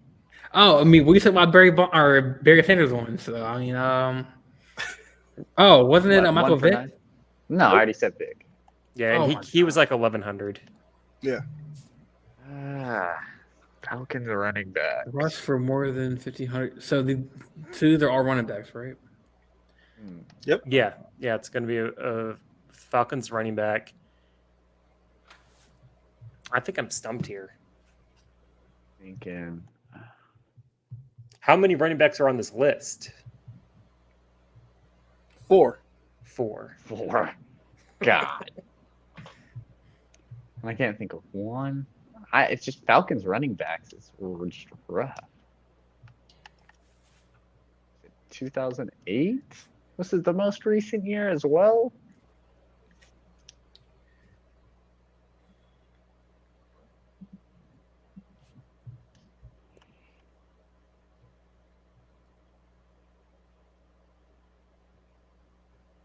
Man. I don't know. I think I might be stumped on this one. I can't think of a Falcons running back off the top of my head. I'm trying to think. I know when you say it, I'm probably gonna. I could tell by Kyle's like smirk. Once he says it, we're all gonna feel like we're really stupid here. Can I get is there any other hint that you could give that with it? Like, did he play for any other teams besides the Falcons? So Or is, like is this? John's Oh, is John's guess correct in the chat? Yeah, I was gonna say Turner. Yes. John Nice. John actually knew Gerald Riggs, yes, and Michael Burner Turner was another one. Michael Turner. Okay. Jamal Anderson also did it. Oh, Michael Turner. you're like Yes. an idiot. Okay, that makes sense. Man, I just Falcons running backs skip my mind. They don't have like a lineage of super great running backs to play there. They Right. really don't. But yeah, John was all over it. Nice work, Fair Fair John. enough. Good for Yes. you, John. Michael. Michael Turner's not a name that comes to mind usually. Nope. I know he had some really, really good. No, he years. was legit back in the day, but that was a long time ago. Okay. So, you guys knocked out the team.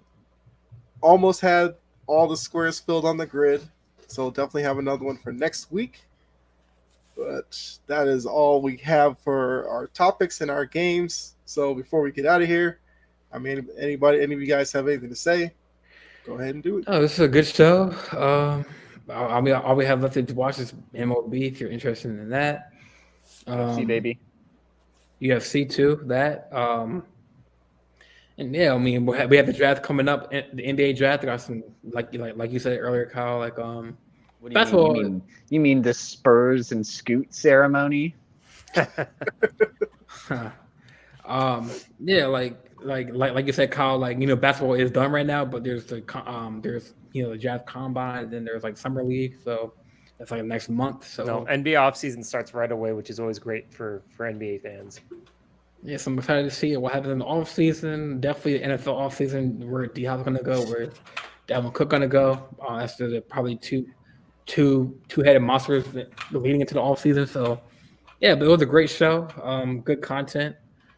I know it's hard right now since NBA's done, and then the finals are done, and then so yeah, we got MLB to talk about, UFC maybe. So Yeah, keep it short and simple. Great finals, great basketball. Excited for the draft. Yeah, just kind of waiting for anything happening. We might get some bigger news, mini camp time. We'll get some rumblings here and there, some news dropping. So yeah, just waiting until we get the next big thing. Mm-hmm. When DHop signs, I imagine we'll do something on that. Dalvin Cook signs, it'll be a big deal. Someone might get traded randomly. Yeah. It's wild. Something crazy always happens. Yeah, absolutely. I But think John you has muted a good comment Thanks, man. to end it with. But go ahead, Jake. Just again, great show, and like what I was saying, that the sport's kind of winding down for the most part. Aside from baseball, we're all in the news cycle for what's going on, but it's never a dull off season. There's always going to be stuff going on, so looking forward to what breaks. But overall, great show, and again, congrats to the Nuggets. It was a great season. Yeah. So John put the John Morant suspension be announced next week, and prediction. He's saying 30 to 40 games would be funny if they have a winning record during that time and still make the playoffs. I think they're pretty lean. They're like pretty easy on him, and we're like, hey, get better after that first suspension. I don't think it might be as nice the second one. I think he'll probably get 40. I like 40. That's the number I've been hearing. Some 40, 30. I think 40. They will take the latter of it and give him the most. Be a little more serious with it. Yeah. I'm hoping for like 20 that they can focus more on his mental state and recovery as opposed to suspension. But my guess is it's going to be probably 30 to 40, but I would hope for 20, but we'll see. Yeah, I'm saying Adam Silver has to whatever punishment he has for Jaw, he has to set the bar for, because I was talking earlier about this situation and how before we head out, that the first incident when he met with Adam Silver in New York in the first meeting, I'm pretty sure Jaw's like, I'm not gonna do this ever again. I'm sorry, sir. And then he turns his back on him and does it the same thing. Has a gun out on Instagram Live. So it kind of sad. Claim is a toy. Yeah. Yeah, I don't toy schmoy, gun lighter. Still bringing him a gun. So I think that whatever punishment, I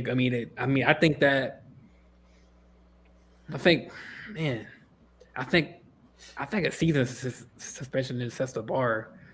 You said a season? Fair it did twice. Well, maybe my policy is 3 strikes and you're out.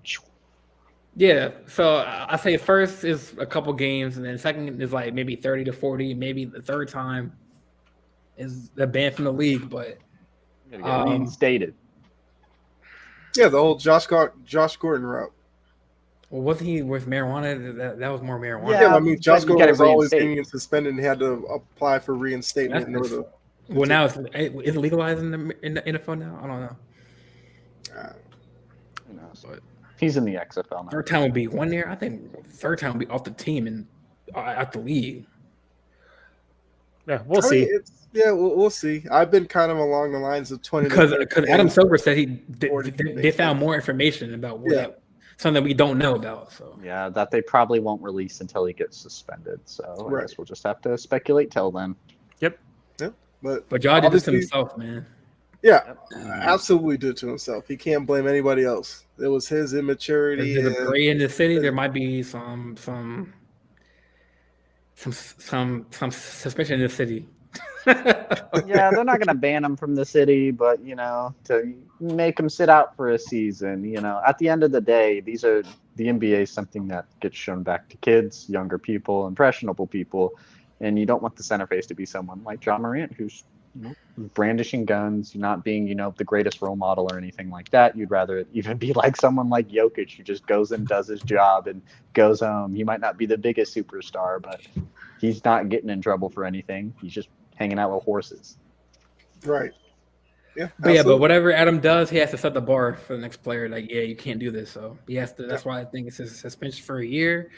But I think it's gonna be a couple games, like maybe 20 to 30 games, maybe between that, and then maybe like Dylan said, third time's the charm. He makes like the crappy thing when it comes to it, and this will be my last thing, is like the NBA is all about making money. So at the end of the day, they're gonna look at him as he's also, like, not to be rude, a dollar sign.